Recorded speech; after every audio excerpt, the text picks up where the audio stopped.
समाज को, विभाग को, सरकार को, सबको ये लोग बरगला रहे हैं।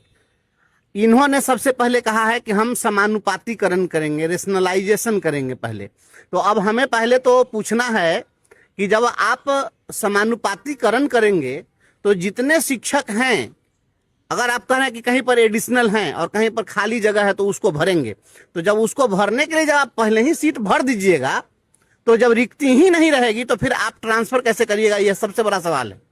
जब आप पद को पहले ही भर दीजिएगा, उसके बाद जो निकाले हैं शेड्यूल, उस शेड्यूल में ये कह रहे हैं कि पहले हम समानुपातीकरण करेंगे और समानुपातीकरण के बाद हम रिक्तियों का आकलन करेंगे और उसी रिक्ति के विरुद्ध तब जो है हम स्थानांतरण करेंगे। तो जब रेशनलाइज कर दीजिएगा तो रिक्ति कहां बचेगी, पहली बात है। दूसरी बात, आप जरा यह बताइए हमको, ये शिक्षा विभाग का पगला पदाधिकारी सब बताइए, दिन में इस सबको क्या कहा जाएगा, ये उल्लू है। शिक्षा विभाग के पदाधिकारी को मैं कैमरा पर बोल रहा हूं, उल्लू है। इसको दिन में के रात में उल्लुओं को जो दिखता है उसी तरीके से सबको कुछ नहीं समझ में आता। ये क्या कह रहे हैं ये लोग, पहले ये समानुपातीकरण करने के लिए पूरे राज्य से ये लोग मांग रहे हैं कि शिक्षकों की संख्या कितनी है। मैं आपको चुनौती दे रहा हूं, आप जाकर पूछिए शिक्षा विभाग के पदाधिकारी सबसे, पगला सबसे, कि 1 to 5 में इनके पास में अभी वर्तमान में कार्यरत शिक्षकों की संख्या कितनी है। मैं बता देता हूं, प्रत्येक जिले में 3000, 4000, 5000 1 to 5 में शिक्षक जो है ये बता रहे हैं। सब जैसे जो आंकड़ा आ रहा है कि 1 to 5 में जितना इनका रिक्वायरमेंट है, जो इन्होंने पदों का सृजन किया है कि कितने बच्चे पर कितने शिक्षक रहेंगे, उस छात्र शिक्षक अनुपात में सभी जिले में 3-3000, 4-4000 सरप्लस टीचर हैं। पूरे राज्य में लगभग 1 लाख के आसपास में सरप्लस टीचर होंगे। जब इसका आंकड़ा जब आएगा तब आप देखिएगा। तो जब 1 लाख के लगभग सरप्लस टीचर होंगे 1 to 5 में, तो इसको ही पाकिस्तान भेजेंगे कि जापान भेजेंगे, ये बताया पहले शिक्षा विभाग का पदाधिकारी। और जब रिक्ति नहीं थी तो फिर इतनी बहाली कैसे हुई। और माजरा यह है कि रिक्ति भी है फिर भी सरप्लस है, वह इसलिए है क्योंकि शिक्षकों को प्रमोशन नहीं दे रहे हैं। बिहार में 23 साल से जो शिक्षक काम कर रहा है उसको ये प्रोन्नति नहीं दे रहे हैं। तो 6 to 8 में आवश्यकता का 1/3 से भी कम टीचर है इनके पास में। 6 to 8 में इनके पास में पर्याप्त रिक्ति है, पूरा एकदम खाली ही खाली पड़ा हुआ है। और 1 to 5 में जो है वह बेमतलब का प्रमोशन दिए रहते तो वह सीट जो है खाली होती। तो प्रमोशन दिए नहीं तो वहां पर जमा होते होते 1 to 5 का इतना टीचर जमा हो गया। तो 1 to 5 में इनके रिक्वायरमेंट से कई गुना अधिक हो गया, 1 लाख के लगभग एक्स्ट्रा टीचर हो गया। और 6 to 8 में 2/3 से ज्यादा सीट खाली है। तो ये तो जो पदाधिकारी है, ये पदाधिकारी प्रमोशन अगर दिया रहता तो 6 to 8 का पद जो है उनका भर जाता और 1 to 5 में सीट जो है घट जाता। तो ये रेशनलाइजेशन और ड्रामा जो कर रहे हैं, पहले प्रमोशन दीजिए, प्रमोशन कि 6 to 8 में यही टीचर पढ़ा रहा है, तो 6 to 8 में प्रमोशन जब दे दीजिएगा उसके बाद में तब आपके पास में वैकेंसी होगी और तब ट्रांसफर हो पाएगा। नहीं तो ट्रांसफर होगा, आपके पास में 1 लाख सरप्लस टीचर है, पाकिस्तान भेजेगा कि जापान भेजेगा कि बांग्लादेश भेजेगा, ये पदाधिकारी से, ये पदाधिकारियों से आपको पहले पूछना चाहिए। और जिन लोगों ने सरप्लस टीचर की बहाली की, तो सरप्लस एक्स्ट्रा टीचर है, तो एक्स्ट्रा टीचर आपने बहाल कर लिया 1 लाख, तो उसको जो वेतन दे रहे हैं और जो बहाली कराए, उस पदाधिकारी को सबसे पहले उल्टा टांग देना चाहिए कि लोग इस तरीके से गलत बहाली क्यों कराया।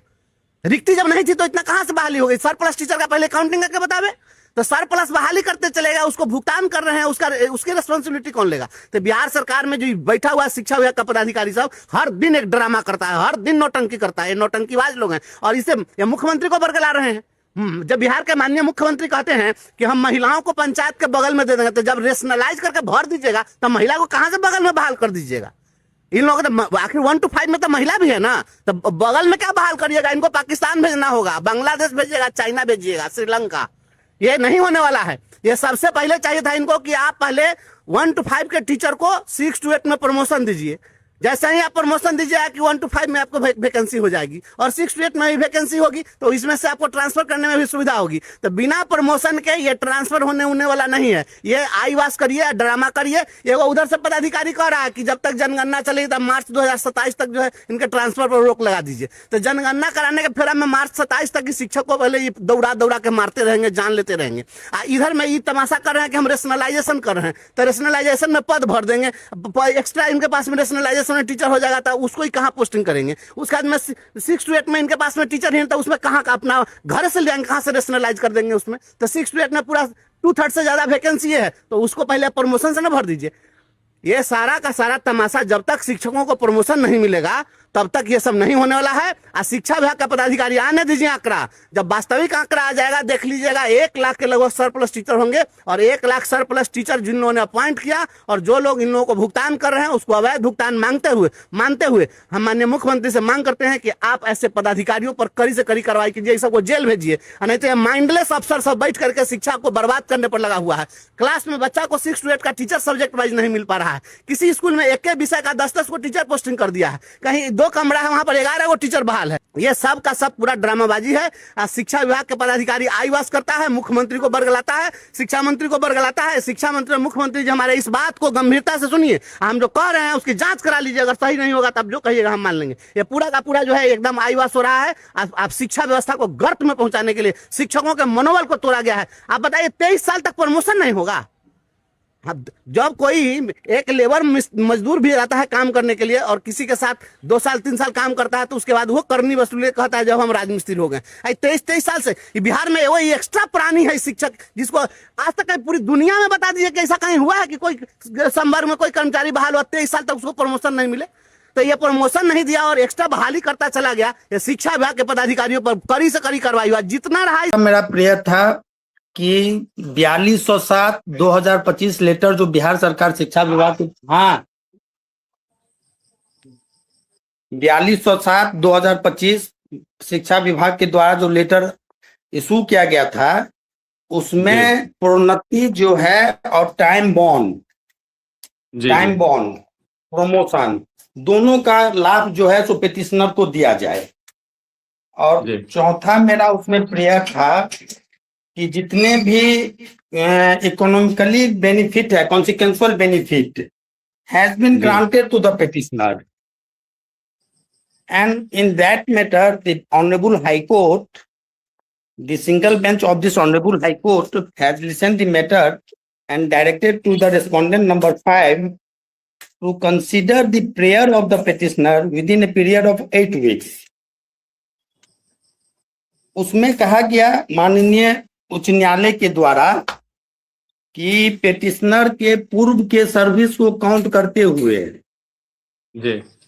उनको प्रमोशन का लाभ दिया जाए। जो शिक्षक विशिष्ट शिक्षकों में एक अफवाह फैला हुआ था कि हम लोगों को जो है सो 1/1/2025 से जितने भी नियोजित टीचर एक्सक्लूसिव टीचर बन गए उनके मन में एक ये भय था कि मुझे 1/1/2025 से नियुक्ति माना गया है। लेकिन माननीय उच्च न्यायालय ने बोला कि नहीं, आपका जो लेटर 4207/2025 है उसमें आपने जो कहा है कि पूर्व के सर्विस को गणना करते हुए हम प्रोन्नति देंगे, उसका आप अनुपालन करिए। और सरकार के तरफ से भी जवाब आया, सरकार के तरफ से भी बात कहा गया। उनके काउंटर एफिडेविट पारा 7 में बोला गया था कि हम जो है इस प्रक्रिया में काम कर रहे हैं और बहुत जल्द ही विशिष्ट शिक्षकों को इसका लाभ जो है सो प्रदान किया जाएगा। लेकिन इसमें एक जो कल से हम देख रहे हैं सोशल मीडिया पे, इसमें कहा गया कि 9300 से 34,800 और ग्रेड पे 4200, ऐसा हाईकोर्ट ने डायरेक्ट नहीं कहा जी। हाईकोर्ट ने ऐसा डायरेक्ट नहीं कहा है। उसने कहा, मेरा जो सेकेंड प्रेयर था कि जो असिस्टेंट टीचर का ग्रेड पे और पे स्केल है, बिल्कुल जजमेंट में इसका जिक्र है कि सहायक शिक्षक का दर्जा दिया जाएगा, सहायक शिक्षक का दर्जा दिया जाएगा। तो यही एक बहुत ही ऐतिहासिक फैसला माननीय उच्च न्यायालय के द्वारा दिया गया है। जी।